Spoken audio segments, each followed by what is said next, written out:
What's up, y'all? 2 videos coming in one day.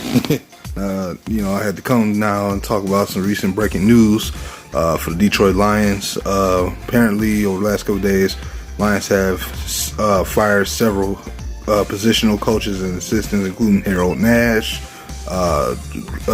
Mr. Coach Stewart. I think his name Brian Stewart, or it's something. I know it's Stewart. And Jeff Davidson, I believe, just left today. The big news of the day is Paul Pasqualoni. He's the one. He's stepping away from football. I think him and Davidson both are stepping away from football. But I know Paul Pasqualoni is definitely stepping away from football. Rumor has it he wants to be more close to the family. This could be foreshadowing. He's going to more likely, I believe he's going to retire. When you do that, and at the age of 70, going on to 71 or 72, whatever how old he is, at this point he probably just retired, because he's unlikely to get another head coaching gig ever in his career. He'll more likely just be a coordinator. To me, this is something he probably was already going to do eventually, but because Matt Patricia asked him to help him out to get his defense off the ground, for a couple years, and now going to big year 3, the year all tear all, I guess, if you want to go back to playing Blockman and Matt Patricia being brought back, which a lot of us kind of expected anyway. Now he's choosing to step away, so he didn't get fired. Some maybe believe he was already going to get fired and he just chose to step away, or people felt that Matt Patricia wouldn't fire him, so that's why I'm not about to sit here and act like I know what's the real reason for it. I'm sticking to what I read in the article, and that's why I'm going with it. So look, I understand Paul Pasqualoni was not really a world beater at defensive coordinator. I'll be the first one to admit to that. But remember, guys, we kind of knew this when he first got brought here. We kind of knew that this guy was not going to be all that great. He was here because he understood what Patricia's defense was, and his relationship with him in the past, he knew him, so the chemistry would be there. That's kind of why he was brought here, guys. And that to me still is a good thing to do, and it makes sense to do that. To me, the defensive coordinator, and personally, in my humble opinion, as bad as it was this year, I'm not about to blame it all on one man or two. You know what I'm saying? Paul Pasqualoni had a lot to do with it, but you know what? You got rid of Al Golden, which was the linebacker coach. He started off as the tight end coach with us. Then we moved him to the linebacker coach all season last year. And then, we had DB coaches, and some can say D-line coaches. So it's not all on one or two guys. A lot of people in the makeup crew. I always say the makeup crew, that's the positional coaches and the assistant coaches.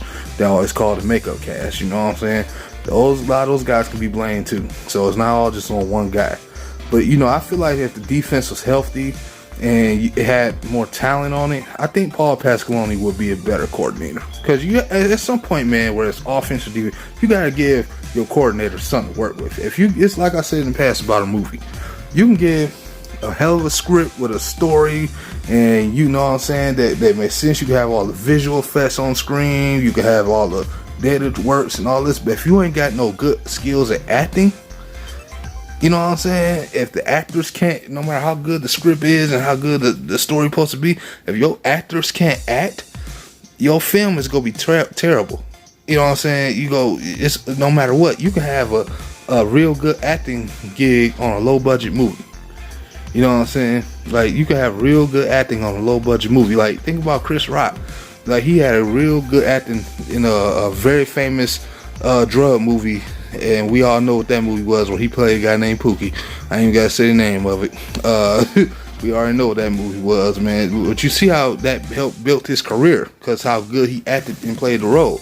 And that's what I'm saying about football, man, or any sport.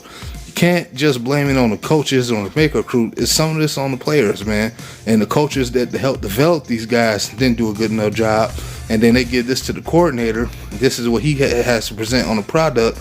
Then this is translated to the head coach. Now he has this to present. And now they have to find a way to improve things. So, to me, that's just the way I look at it. You don't have to agree with me. That's just the way it is with me. But, you know what I'm saying? I don't have personal hate towards Paul Pasqualoni. I'm not about to label him the worst defensive coordinator ever. Like, we've seen this team was going to have some issues, man. It was a lot of unhealthy players, man. That was a big thing with the Lions this year.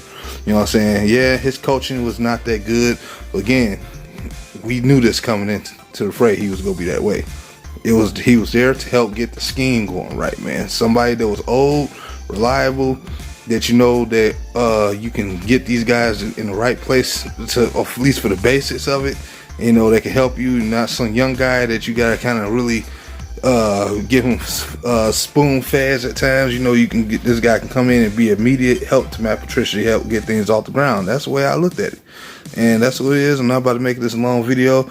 A lot of coaches that should have got fired. I give them credit for that. You know what I'm saying?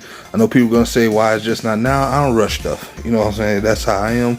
But you know, they fired a lot of coaches that should have been fired. I just told Manby the other day, I said it didn't make sense for our offensive line coach to be a guy who can help develop linemen that, you know, where we get that he's gotten 1,000-yard rushers out of as an offensive line coach, and then get Darrell Bevel, and then the only part of your line that shows any form of improvement was pass protection.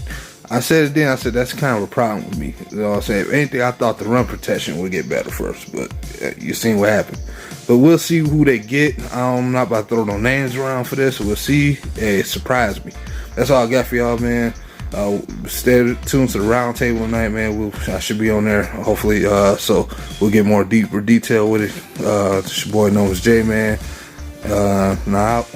Peace.